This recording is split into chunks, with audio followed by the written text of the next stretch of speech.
বঙ্গবন্ধুকে সপরিবারে হত্যা মামলার মৃত্যুদণ্ডপ্রাপ্ত ৬ আসামিসহ বহু ফাঁসি কার্যকর করা আলোচিত জল্লাদ শাহজাহান ভূঁইয়া মারা গেছেন ভোর ৫টার দিকে রাজধানীর সোহরাওয়ার্দী হাসপাতালে। বর্তমান সময়ে সোশ্যাল মিডিয়াতে আপনারা দেখেছেন বাংলাদেশের একজন তথাকথিত শাহজাহান জল্লাদ, যাকে ৪০ বছর জেল দেওয়া হয়েছিল।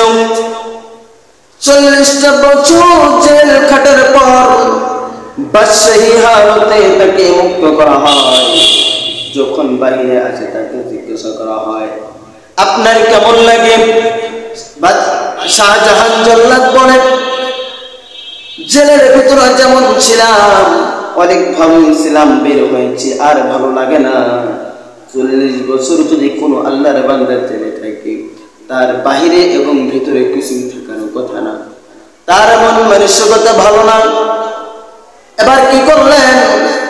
তিনি একটি তরুণীকে বিবাহ করলেন। বয়স্ক একজন মানুষ টিকটকার মেয়েকে বিবাহ করলেন এবং ঔষধ খেয়ে পর্যায়ে ওই মেয়েটাও চলে যায়। মেয়েটা আর থাকতে চায় না, তার নির্যাতন আর সহ্য করতে পারে না। গত ২ দিন আগে জল্লাদ শাহজাহান ইন্তেকাল করেছে। ইন্না লিল্লাহি ওয়া ইন্না ইলাইহি রাজিউন।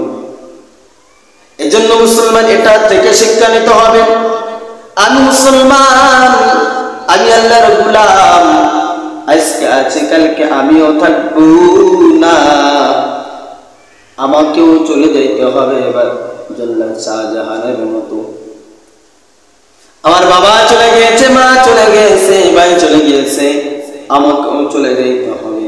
জল্লাদ শাহজাহান সেও কিন্তু দুনিয়া থেকে চলে যেতে চায় নাই, সেও বহুদিন বাঁচতে চেয়েছিল।